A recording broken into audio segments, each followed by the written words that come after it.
Welcome to the Morning Report, a production of fightbackmedia.com, the #1 source of urban conservative information in America. Well, good morning and welcome to the Morning Report. My name is Willie Lawson. I trust that you are well today. Here's an update that I think is of note. In our story tonight, sweeping changes in U.S. foreign policy and foreign aid policy sent shockwaves through Washington and beyond. Following the 2024 election, the Biden administration prepared for significant challenges in January this month, but few anticipated the drastic actions taken under the new leadership at the State Department.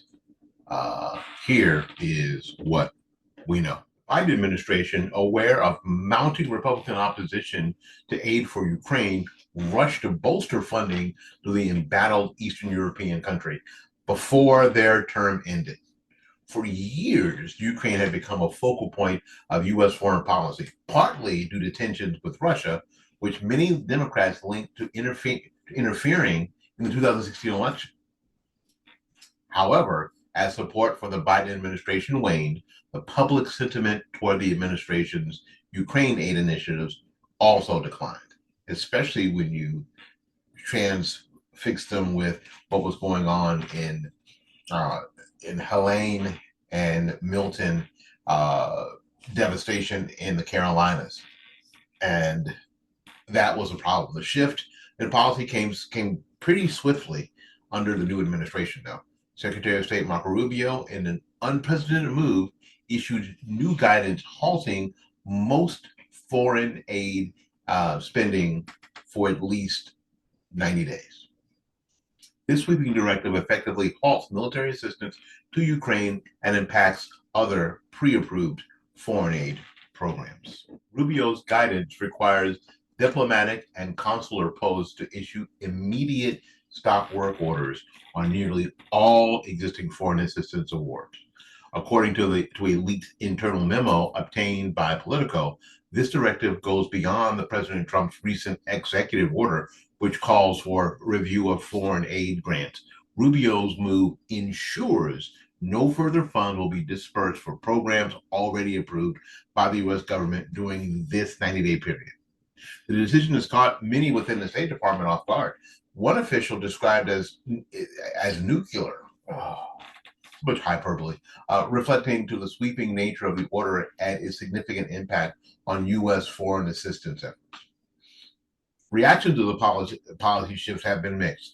Supporters argue it signals a much-needed end to what they describe as a blank check foreign policy. Critics, however, warn of potential geopolitical consequences, particularly as Ukraine continues to face aggression from Russia. This is interesting because this conversation that the president's already had with Vladimir Putin, basically he told Putin, hey, listen, cut it off. Stop it.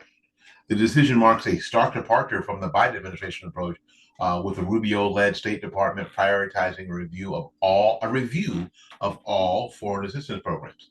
The policy signals a broader shift in U.S. priorities under the new administration, with a clear message that unchecked aid spending is over. And of course, the left will take this as, oh my God, we're abandoning our allies, which is really interesting because this dude over here got impeached because apparently he made a phone call to this dude to help out in the 2020 elections, right? This dude called this dude, and apparently they had a conversation. But this dude now right here is the hero.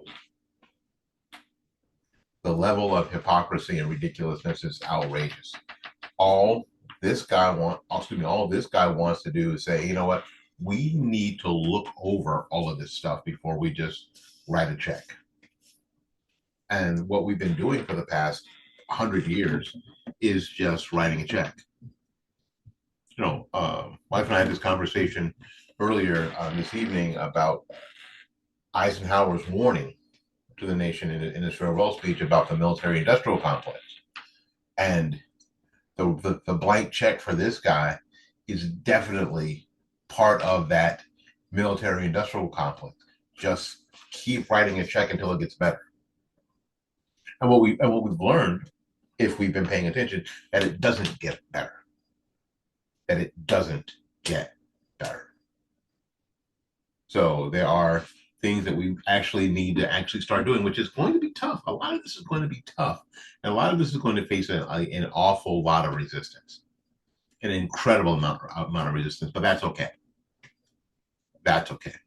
It needs to be done anyway. So as the Biden administration's Ukraine policy comes to a dramatic halt, the world watches closely to see how it will impact U.S. relations abroad and ongoing conflict in Eastern Europe. So for now, it is clear that there are significant changes are underway on how America handles its foreign aid. It's about time. One man's view. That's all for now. Stay tuned as this story updates. We've got more stuff for you right after this. I love the smell of jet fuel in the morning.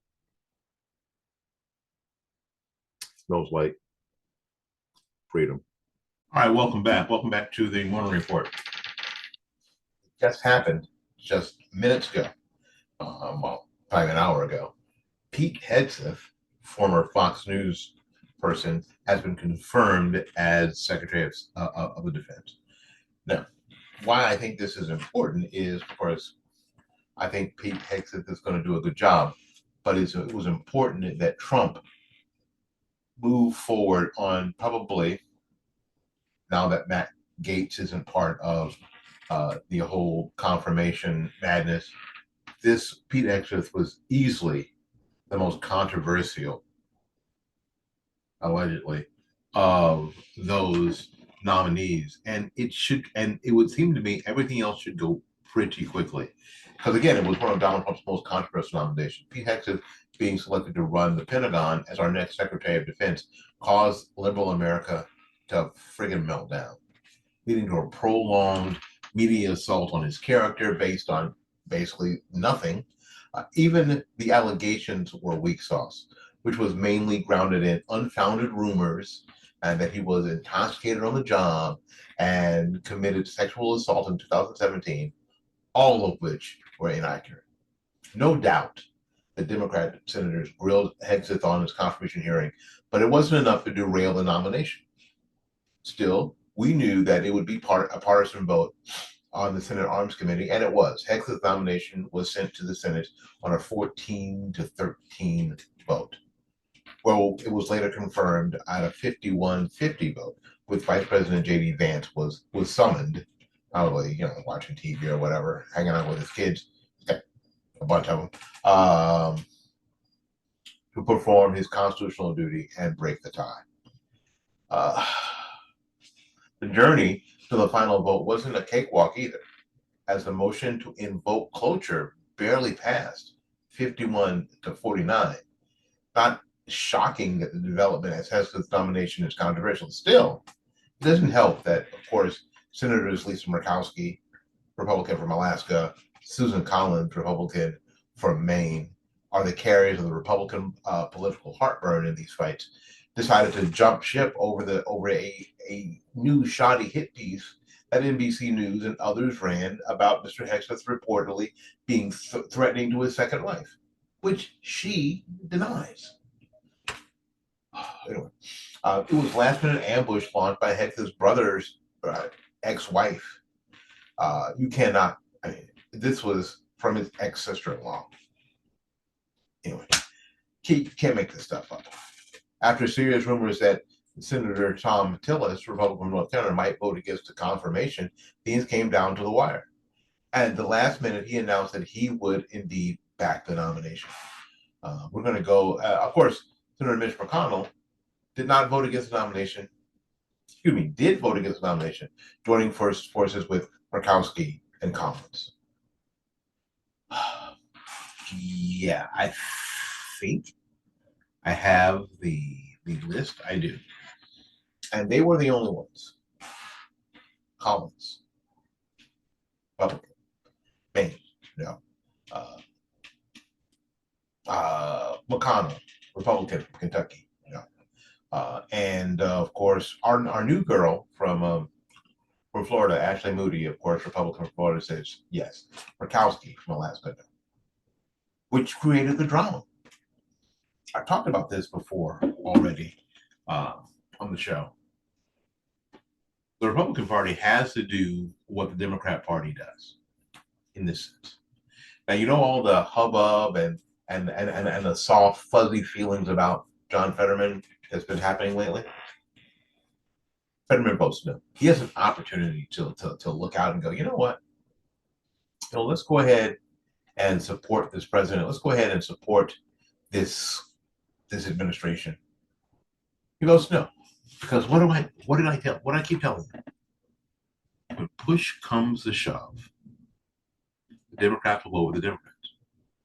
I wish it was different. I wish there was some sort of way that wasn't the truth, but it is the truth.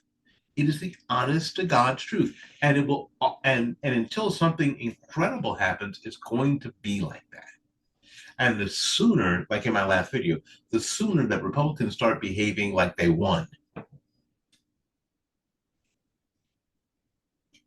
it's not going to get better until then. If they don't start behaving like they won, we'll always have these ebbs and flows. And while this is happening, the country's not moving forward. Are we not moving forward to a more constitutional form of government?